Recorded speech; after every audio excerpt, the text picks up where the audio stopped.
Hello, everybody. Welcome to another episode of In My Opinion. My name is John. My name is Alester.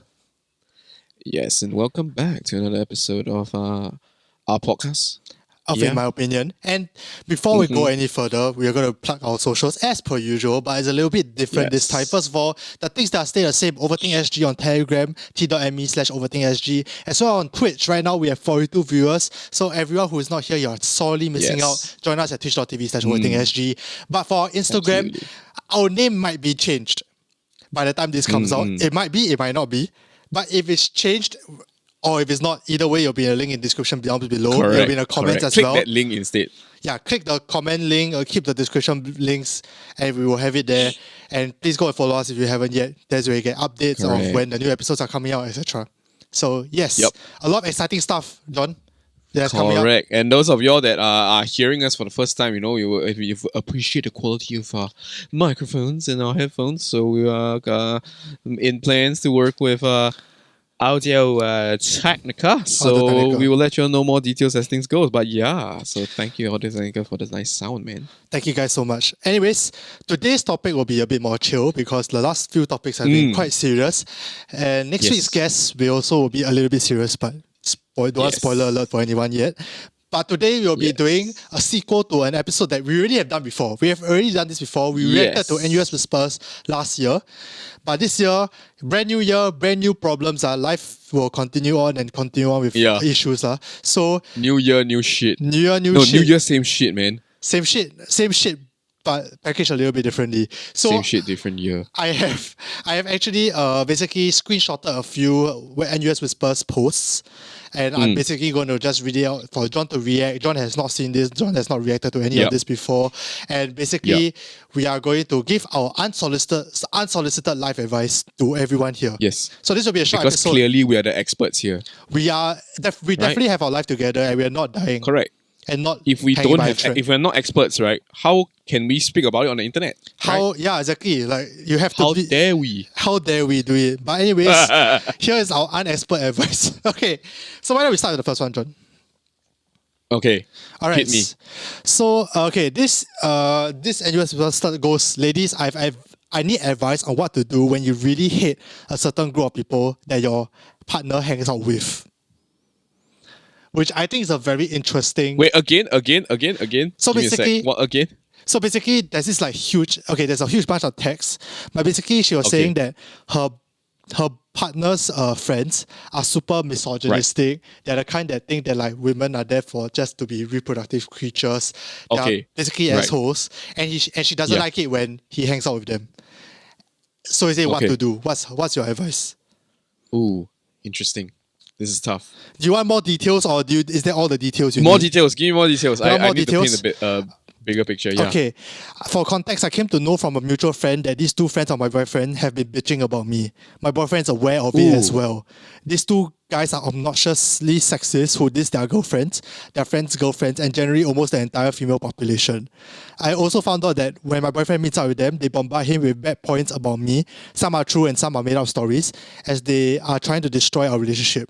I'm sure I have not offended them in any way, maybe just a little hostile towards them due to their narcissistic characters.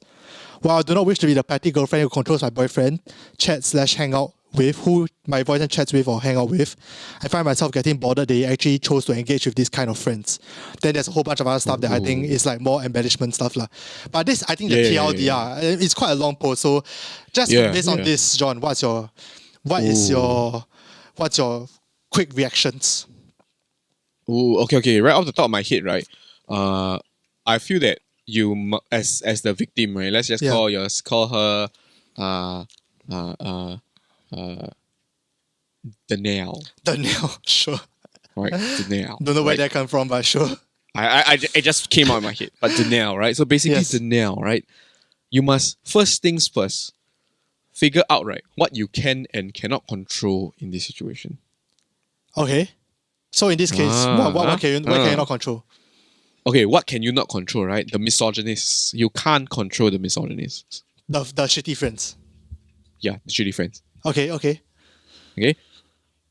You also can't control, because based on the kind of boundaries that you set, you can't control who your boyfriend hangs out with. Yes. Right. Yes. Yes. Okay. Yes. Yes. But what you can control is two main things here that I can see. Okay, which is? First one is managing your boyfriend in the sense that has this person like properly expressed this sentiment to the boyfriend? Okay, Because okay, you that's see, true. like I said, right, you can always express your discomfort without outrightly saying no, you cannot do this. Okay, okay, okay. Okay, okay. And then the second one, which is something that I always say, I know what you're saying. if this is a deal breaker, I know what you're gonna say. then just break up. But I think wow, this is tough because I can understand from her point of view. So because like it's like one of those things that like by right it shouldn't be a problem to you, right? Because like whatever Yeah. it should be boundaries that you set. Then you're like, oh, if you set the boundaries that you don't really want to control them and who they hang out with, then suddenly to Yep. come out of the woodwork and say that like, hey, actually like, okay, don't hang out with them, feels a bit weird also. And also, like I think one big point which I think was very interesting is that she said that like she thought that it's a bit weird that her partner decides to hang out with Yeah. his friends. No, but like okay, you see, okay, I feel like I can paint the picture in my head. The scenario is quite simple, Okay. right? The friends joke some really inappropriate things, for example, right? Yeah. And then the boyfriend, right, is part of this friend group. So Yeah. he may know the context and always pass it off as jokes. What if it's Right. not joking? No. And that's fine, honestly, Okay. regardless of whether it's a joke or not. Okay. To the context of the friend, clearly the friend understands that it's a joke, lah. Right? The boyfriend understands that these friends are joking. If not, they would have dropped them long ago, right? You know what I mean? Or here's where the cock will No, start okay, to wait. turn. Follow my train of thought first. Okay, Follow I'm my going to train share of the thought thought first. first. Yeah, let's go. Yeah, but you can see, I mean, something like this exists in real life all the time, right? Yes. People make inappropriate jokes, but because they are in the in group, they only make those inappropriate jokes where they know the group will not get offended. Everyone does that, right? Yes. Okay. Now the issue here is like clearly is making the girlfriend uncomfortable. Yes, as And I in fact, understand. Yeah. based on what you told me, right? They joke about his girlfriend also. Basically the OP, The OP, yes, correct, yes. right? They Yeah. also say stuff about her. Yeah, like spread rumors and stuff like that. And basically diss So her. lah. So what can be controlled here basically is that she can definitely express her discomfort at this thing happening. To who? So it's like to the boyfriend. Okay. The boyfriend can be like, no lah, they're just joking, for example, right? That could be the typical response because that's all he has known. But what he does not know is how much discomfort is causing her. So that's where her description of how uncomfortable it is becomes very important. So when she has that conversation with this person and be like, oh, you know what our friends say, you know, that kind of thing, they really make me uncomfortable. Then like, babe, don't worry, they're just joking. Then that's when she can be like, no, you don't understand. They really make me very uncomfortable. And like, I feel that like maybe you should tell them to like be careful about certain things that they joke about because they may not know that it's hurtful, but it hurts my feelings. Yes. And that's a very reasonable request to make. Yes, in fact, I can completely Right? understand. If it were me, I would be Yeah. upset also. Because like, what the hell? I've had friends, right, who have stood up for their girlfriends, stood up for them in their absence when we make jokes about them. In not and it's like the not harmful harmful kind of jokes. Right? Like for example in uni, then we joke about them, like, why always late one that kind. Yeah. And the boyfriend is like, hey, okay, don't do it. I don't like it when people make fun of her. Right? That on in its own right is it could be she say one what. Okay. Maybe he actually low key okay, but because he respects her enough that he low key sometimes makes up something for her benefit, ma. That also is possible, alright? Okay, but wait, do you think it's a problem if the guy or the partner doesn't do that, regardless of which sex, just the partner doesn't do that without being asked? So like, let's say, like, I think to her it might be a bit of a red flag, maybe that like, Yeah. bad things are being said about her, but like her partner never like would Okay. like, try to like stand I in for can her. see You get what I mean? see how it's a red flag for I can her. understand why Yeah. it will be a bit like, hey, why you never like say something at least? Yeah, why you never stand up for me, right? Yeah, exactly. Yeah, I understand. And like I think this is where it gets tricky because in the context of his relationship with his friends, we don't even know what he really thinks. Because the boyfriend never commented. Yeah. For all you know, right? he may have already been defending, but then like because of the dynamic of their group, sometimes it just slips out. And then those are the times that she catch it, for example. You know what I mean? Okay. That could be one particular reason. But the main thing here is that there's also a lack of communication. Because if she wants the boyfriend to stand up for her, she cannot like expect without saying anything, ma. That's true lah. Okay, I think that Especially if let's say it has already not happened. So you have this expectation that is not met, right? You can do two things about it. You ignore it and let it happen again. Or you can tell your boyfriend and say, hey, how come you never stop them? It's making me uncomfortable. Then maybe, some people a little bit more dense, they'll be like, oh, like that's not nice. Okay, that's true. But Yeah, I think, and like, for example, I may get it, but my girlfriend may not, and that's fine, right?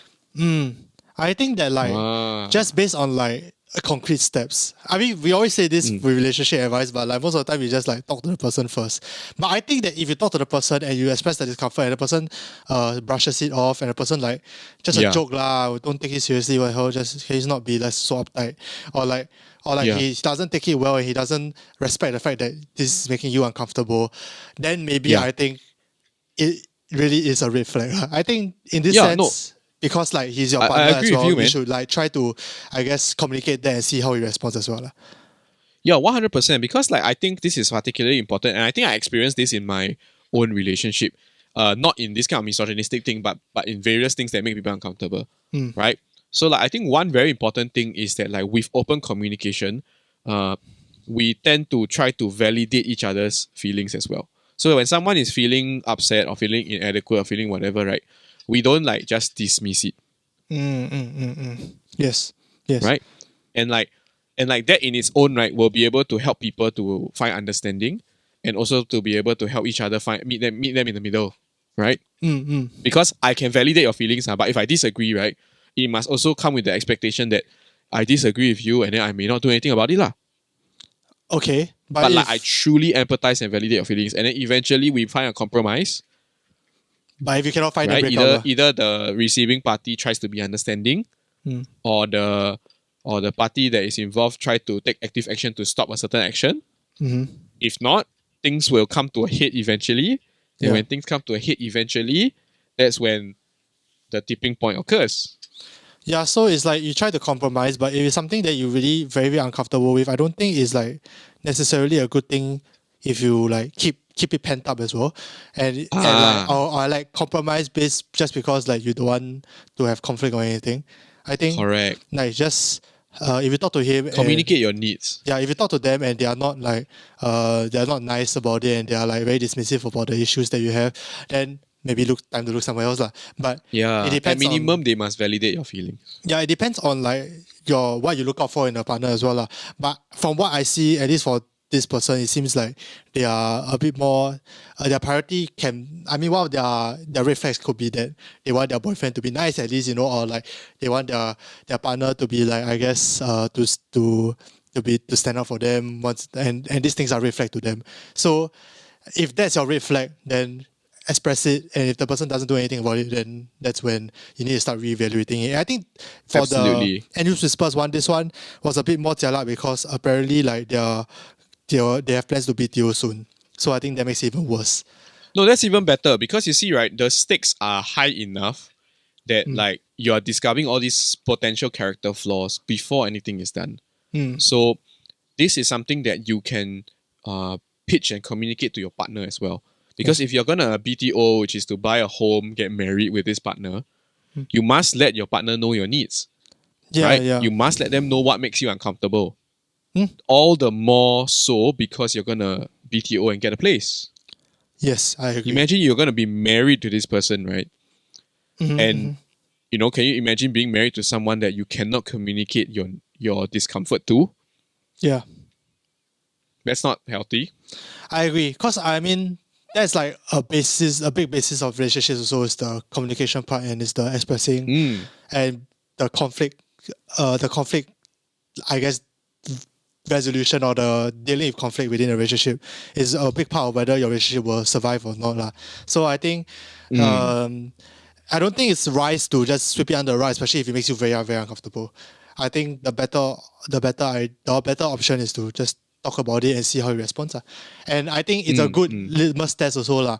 If anything, like don't think of it as like sunk cost, I guess. Like, a lot of people think of it as like sunk cost. Like I've been together with this person for 4 years means I have to stay with them forever already because it's not 4 years wasted.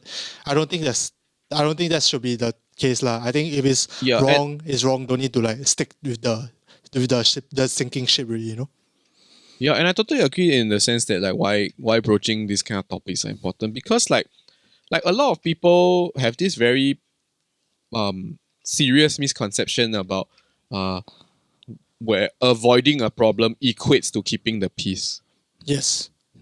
Because when you avoid a problem, right, you keep the peace for now, but like not for long, these right? things stick on you. It's true. And I think that's a problem that even I go through quite a bit. Yeah, you especially. Yeah, I'm a very anti-conflict person and I tend to like bottle in a lot of my things. So recently I've been like trying to express my displeasure a bit more. I've been trying to learn how to do so, not just in relationships but like in my friendships or in workplace or whatever. It's just I'm starting to learn how to do so, but I think it's really important. I used to think of it as a bad thing, but I think it's important that you learn how to express and talk about these sort of things. So yeah, I think if you view it as like expressing displeasure, then it becomes like very easy to tell yourself it's a bad thing, as compared to telling people your needs. That's true. Then it becomes something simpler. Yeah. Right? Like for example, you ask yourself your question, ask it for yourself, and then you break it down to what the actual need is. Oh, I need reassurance. Or like I need people to respect my gender views. Right, those are fine. Right, those are needs. You exist because of your needs. Yeah, but you have to communicate them, lor. If not, because no one can read your mind. Yeah, no one can read your mind, lah. And I think that's what I've been learning as well. And with that, I think it's a very nice segue to go into our next one. It's also about love. Also another love issue. Okay. So this one is slightly different. This one already moving together already. So they already passed that BTO stage or past that whatever. Don't know whether this is the partner stage, but still got problem. So, moral story, no matter where you go in love, will have problem one, so you cannot avoid it. So, I've been with my boyfriend for over a year now, and things have been completely changed between us since we started living together. In the past, we will never fight, and he will always treat me so well that I actually believe that he was the best guy who could never possibly exist. He never got mad at me. He always be helpful, caring, and understanding towards me, whatever. However, since we moved in, he has completely changed. He spends almost all of his time on his desk from 9 a.m. to 3 a.m. every day, and refuses to go out with me despite all my requests, and pay little to no attention to me. And he just basically, whenever he hangs out with her, he just uses his phone, not interested in talking. He gets very easily impatient. He speaks to me and treats me completely different. And because of this, we fight very frequently in a manner I never would have expected in the past. And he said that I'm feeling quite lost right now. Basically, and I mean they just moved in, so it's even worse because like it's not like she can just move out or anything, because I think her family rented out her room already, so all this is like almost semi-permanent already at this point. It's like cannot move out already, but you have to make this work. And this is happening because I guess they move in together, then things change a little bit sometimes. What is your opinion? What's your quick reaction? I mean, is this something you think about?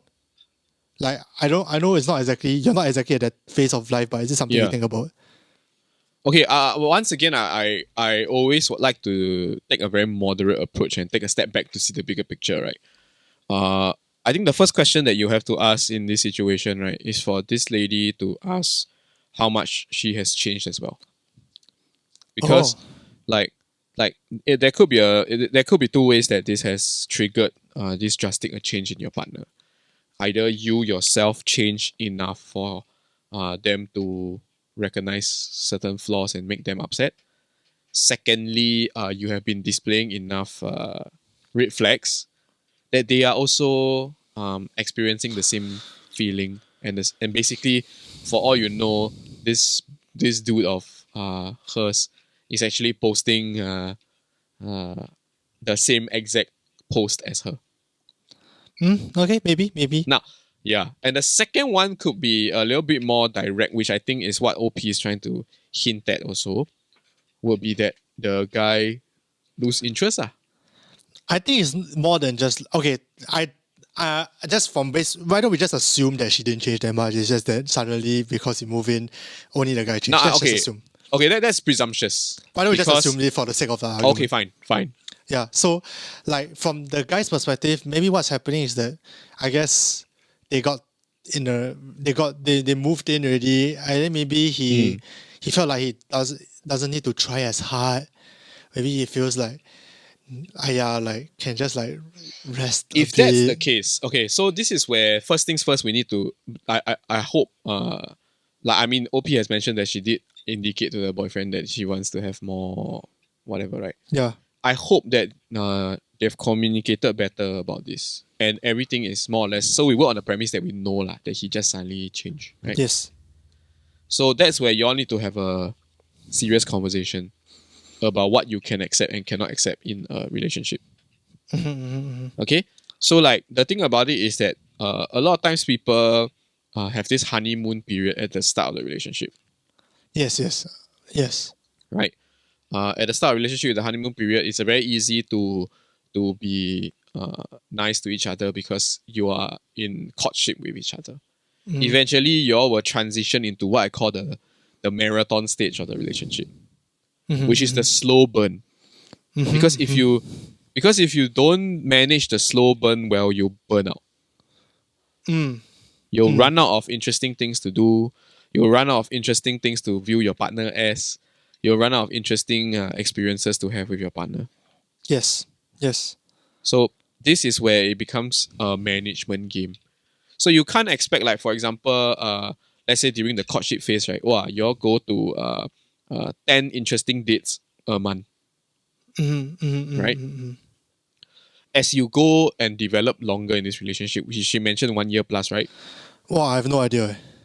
She did mention what? I don't think. Over a year now. Yeah. Yeah. Over a year plus, ma. Yeah. So like the relationship, right, will slowly transition away from the Honeymoon lah.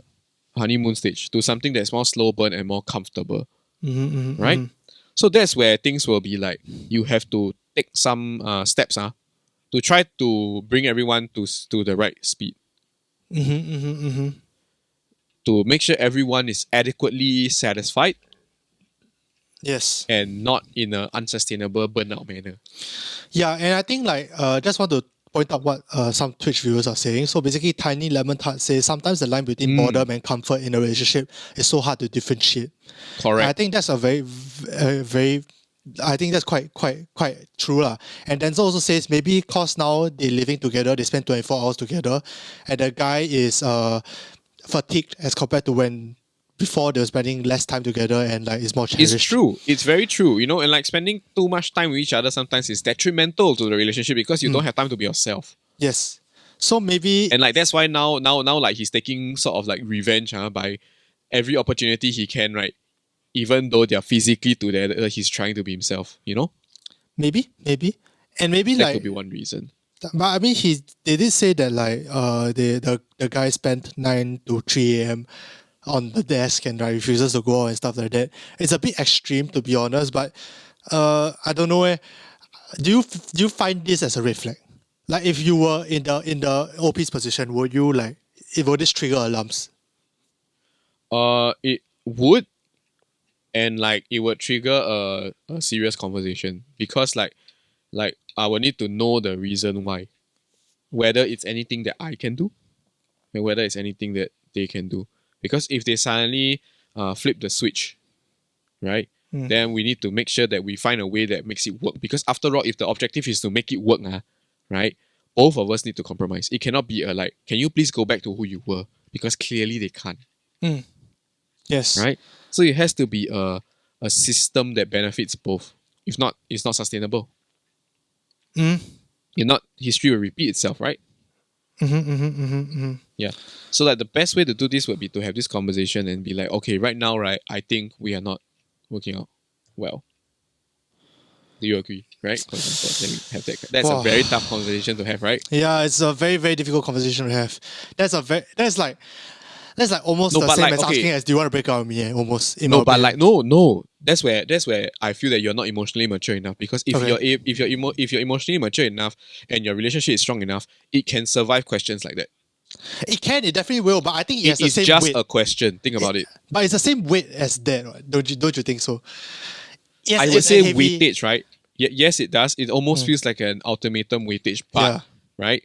This is where you also give your partner an opportunity to express their more serious thoughts. Yeah. I think Because you never know what they think. Maybe they are thinking the exact same thing as you. And what if they're pleasantly surprised that you brought it up? a good relationship will be able to survive these questions. And Absolutely. I think Or I do rather, agree with a that. relationship that understands that it can be fixed. Yes. That's very different. You see, two people can be miserable in disagreement, but still be in a relationship. Why? If they have an active purpose to fix whatever problems in order to make things better. You see, hope is is what makes things better, right? Yeah. There needs to be hope. It's what drives people to make things better. Yeah.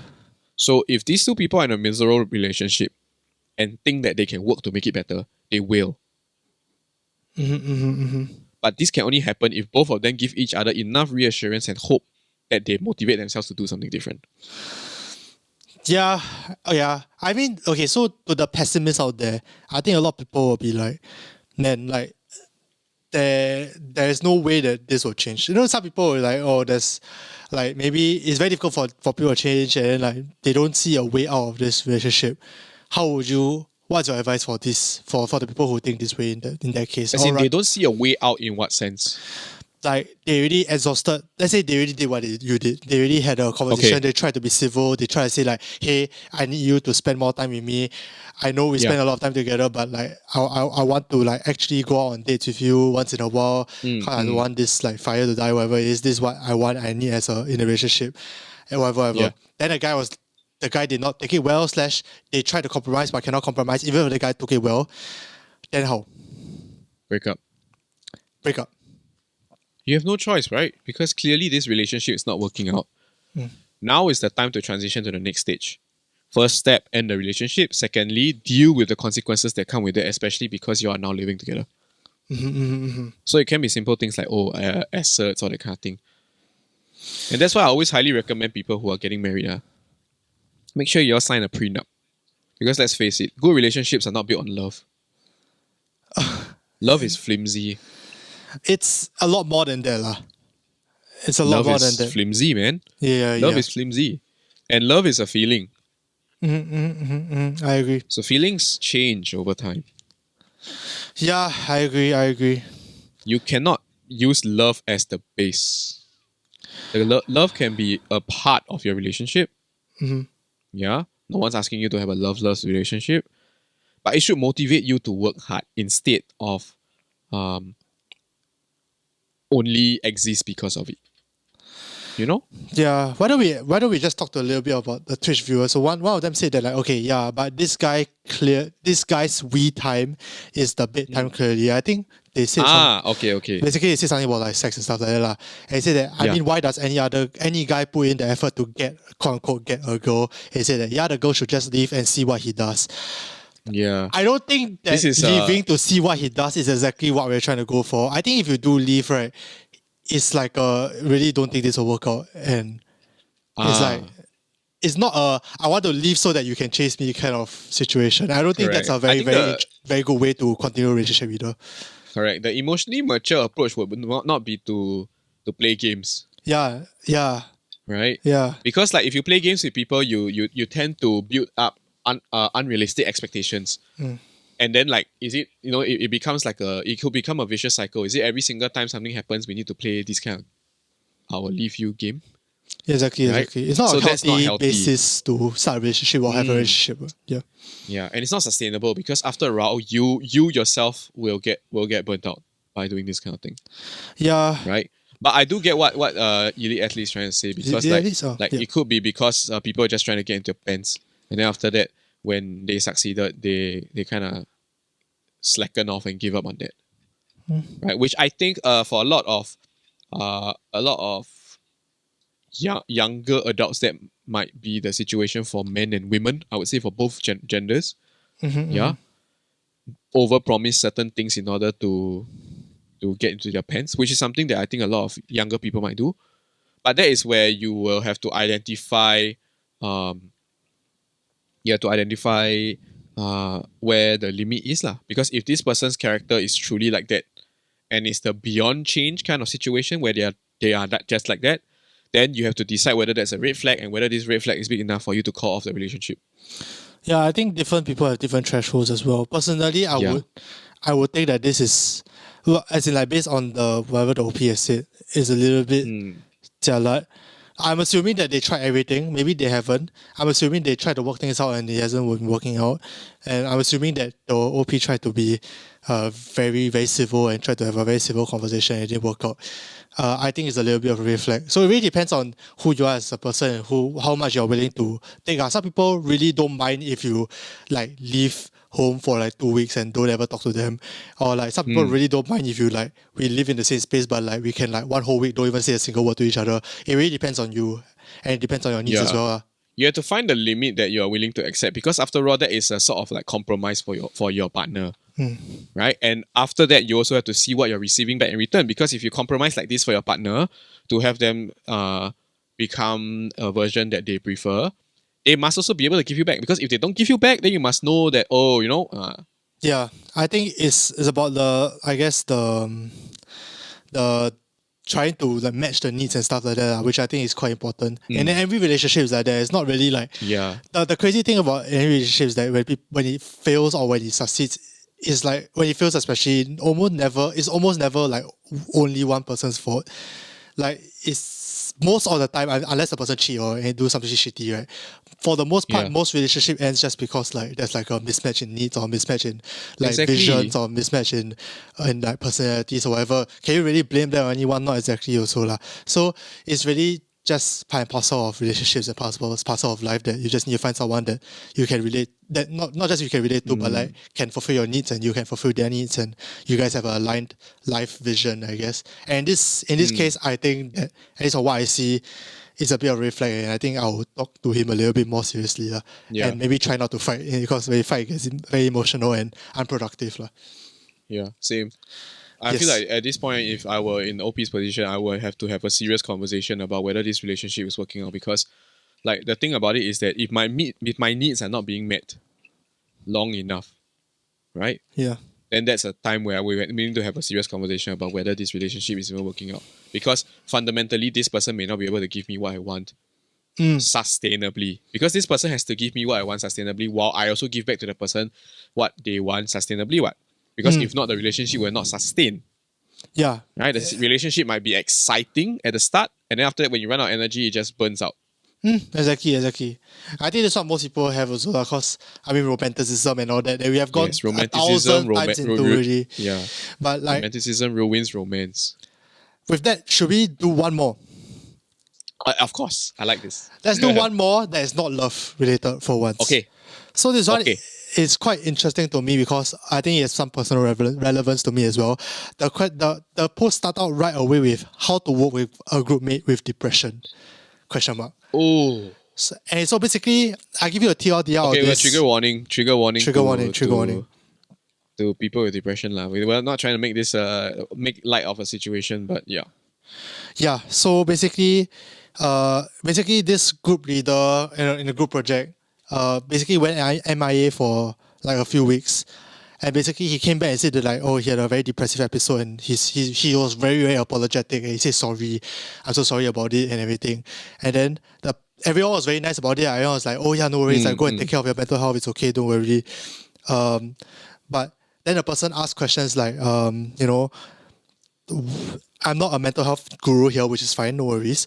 But is it possible for him to drop a message saying not feeling well, or is it really impossible to do so? I don't know him well, but sometimes the word anxiety or depression has been used so loosely now. I don't even know who to trust, and now we just believe in what he says. So I can understand. From their point of view, first of all, they want to be nice people. If it's like someone's going through a shitty time, you will want to be like, hey shit, like take care of yourself. And then at the end of the day, almost all the students will know that like grades will never be higher priority than your health and your mental health. Everyone agrees with that. I think, but I can still understand from his point of view, especially as someone who hasn't gone through it, how do I exactly trust and like how I won't understand how he feels. So like to me, if I'm sick, or have a fever, I can just text, hey, I'm having a fever. Sorry, I cannot. Or I'm hospitalized. Sorry, I cannot. But then they will be like, hey, why you cannot just tell me? And I understand that kind of sentiment. Actually, John, what's your reaction as someone who, I guess, has not been in that position? Yeah. I think it's tough. And like, I'm someone who I'm very lucky to have not personally experienced any mental disorders or serious mental issues in my life. So like a very privileged student experience for me would have been immediately I would probably judge this person, right?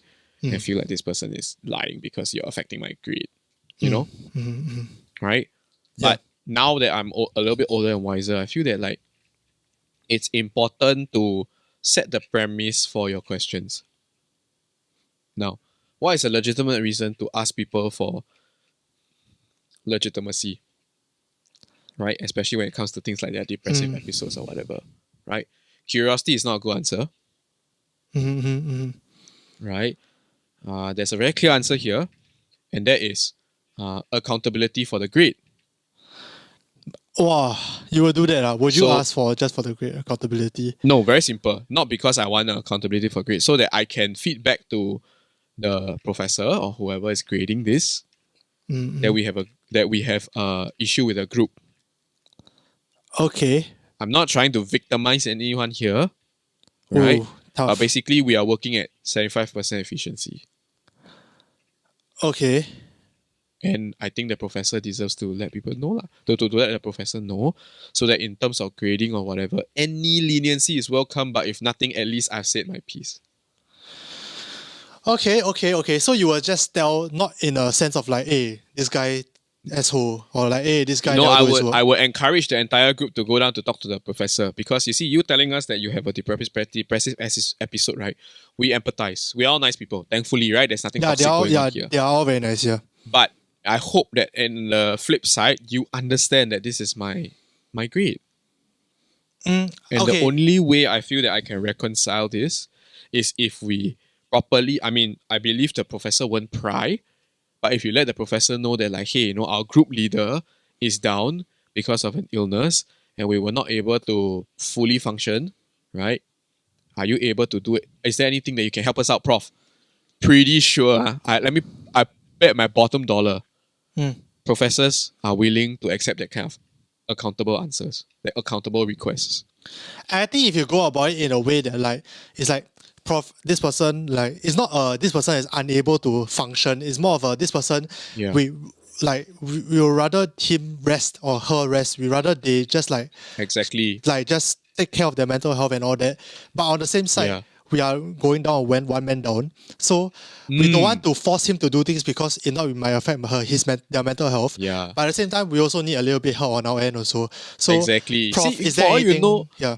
For all you know, see, all this prof can maybe the prof find you another group mate from another class. Then this group leader can go and rest and don't need to feel guilty.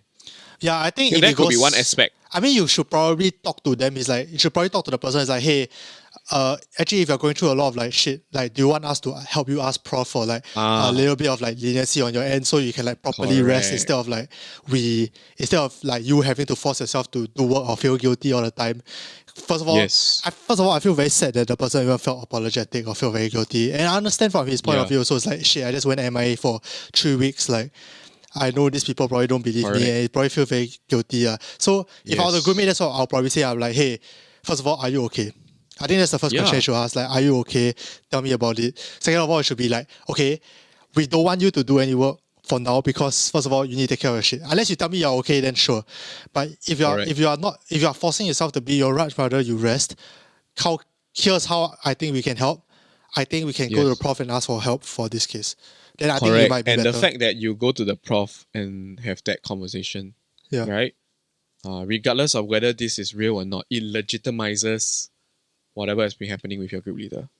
So it's a one stone that kills two birds, because not only are you able to sort out the whole solution about being one man down, right? You legitimize it so that your mind can be put at ease regardless of whether it's real or not, right? It is done.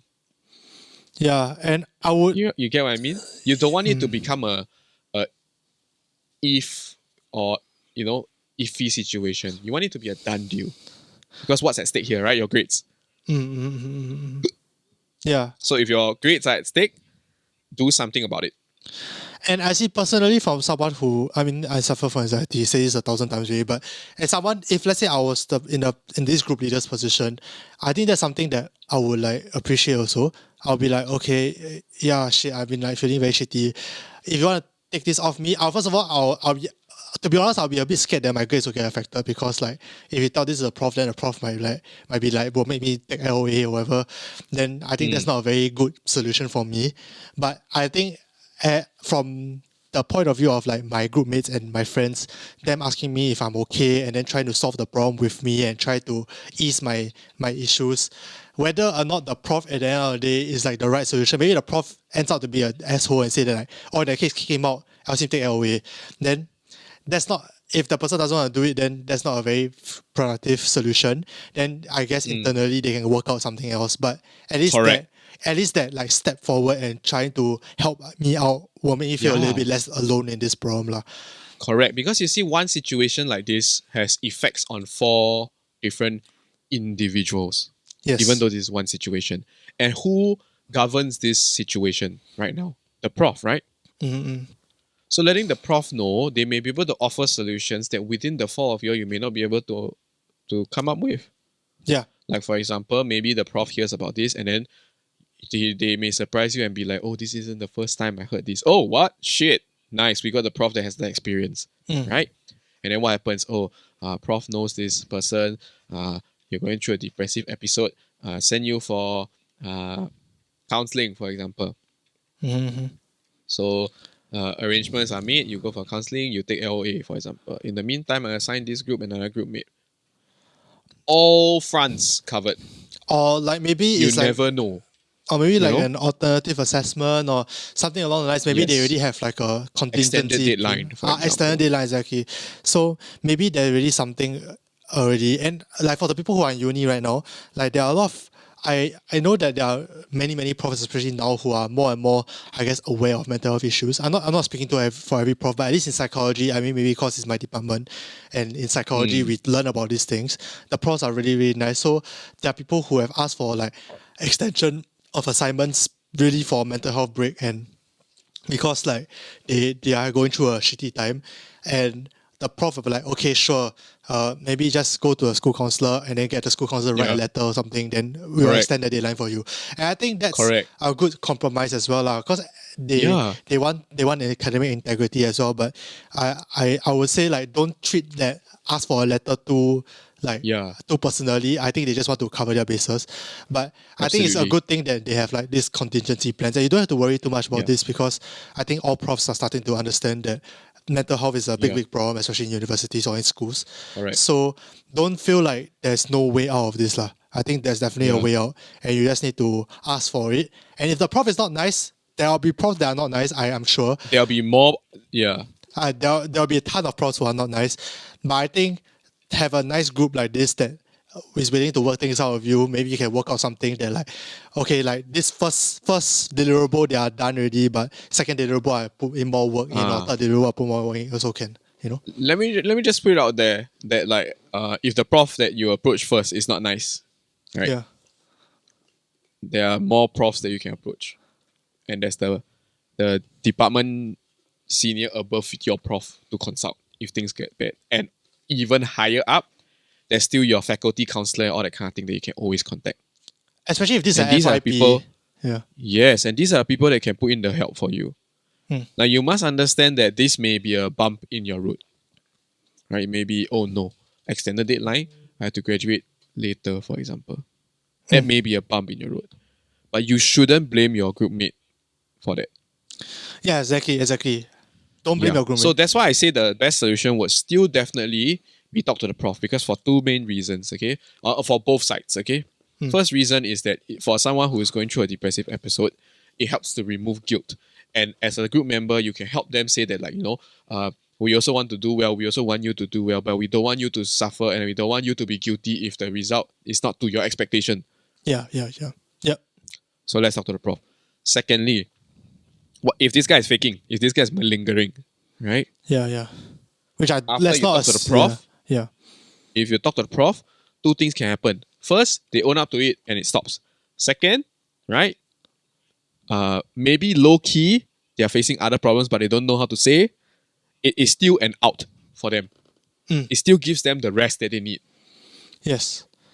and takes the workload off them because clearly neither are they functioning well nor are they contributing well.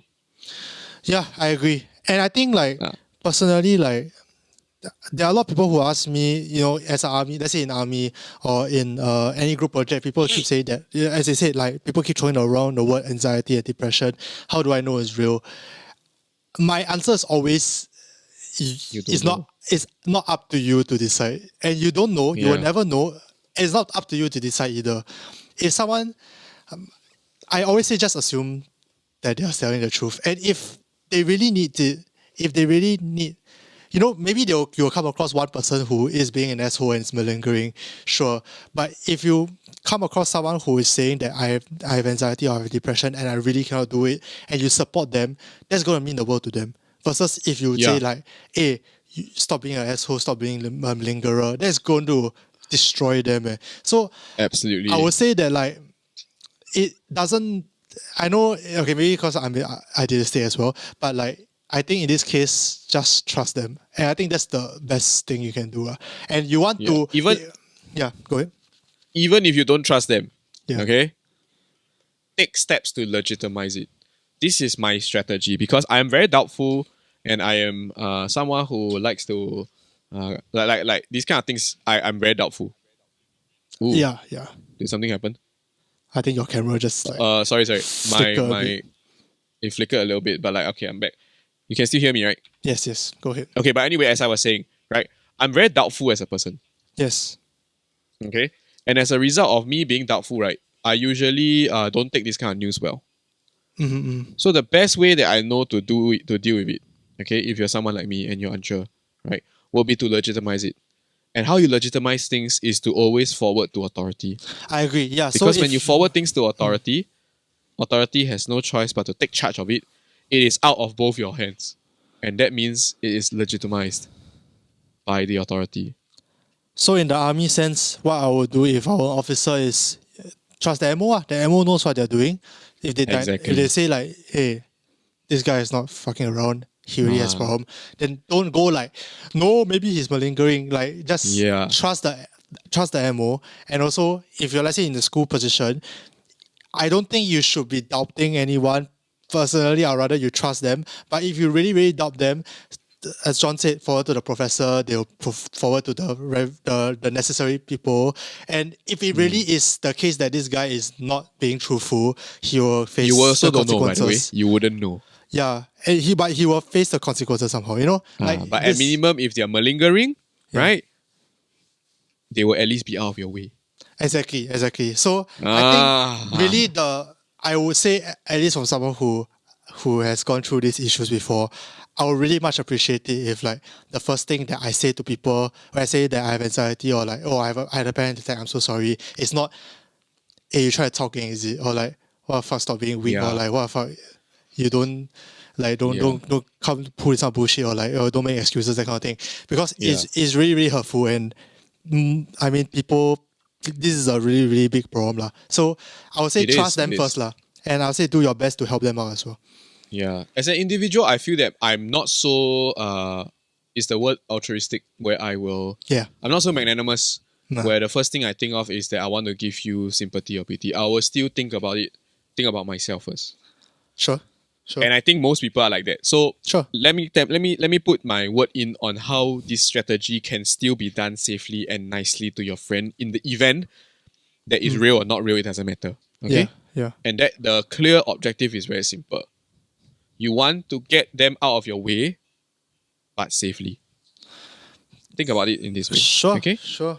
Because Sure. these people, let's say for example, your friend has a depressive episode or like Lester in NS, right? You shouldn't approach them and attack them and be like, yeah, you talking, is it? Because you don't know. What if it's true? And then you cause someone's state to be worse. You don't want that to happen. Exactly. Yeah. But you are doubtful. So what do you want to do? You get them out of your way. But how do you get them out of your way? You can't just shun them, right? That's not the right thing to do. You get them out of way safely. Recommend them to the correct places. Because the good thing about it is that if you exist in a society like Singapore, we have a system for everything. Okay. For everything. Sure. I'll bet my bottom dollar that we have a system for everything. Efficiency-wise, I will not say anything. No, yeah. But there exists a system for everything. There is a system, whether or not it's good is up to debate. Correct. So like if you talk about NS situation, right? Straight away, you can even be the one that recommend they go to the MO now. Yeah. Right? And honestly, if you talk about the uni situation, yeah. right? You can recommend the whole group to go to the prof now. Because this is urgent. Why is it urgent? Because it's going to affect my FYP. Your group mates will more often than not agree with you, and your suffering teammate will probably agree with you as well because they don't want to be the reason that you struggle. To be honest, that's it. I think just be sensitive. Don't just be nice to them. If they're going through some shit, just be there. Just be a friend. Be a normal human being. Ask if they're okay. Ask them. Allow them to confide in you a little bit. But personally, if my NS person went, if my NS captain had went like, honestly, I don't know anything about depression. I don't know anything about this anxiety. I'll rather you go to my MO and let him. And you talk to him, and then I'll trust his decision. Yeah. I would have been okay with it. Yes, exactly. Because you know that you're being forwarded somewhere that is like that's qualified to talk. Has better judgment than whoever you're currently talking to. Exactly. You get what I mean, and that's what I mean by you get them out of your way safely because you put them in the right hands, which means they're not in your hands. I would have been okay with it personally, and I think that's case because I don't expect everyone to understand what depression is or understand like how is it like to go through this. So I think it's fine. But of course the way you do it must be nice. The way you do it must be sensitive, and don't be an asshole. Careful. Must be careful, lah.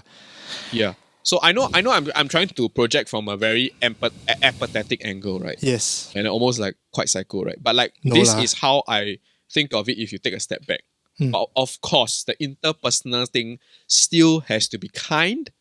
Yes. And nice because you always want to err on the safe side. I agree. Always this is someone's life at stake. Remember, this is someone's life which could be at stake. Exactly.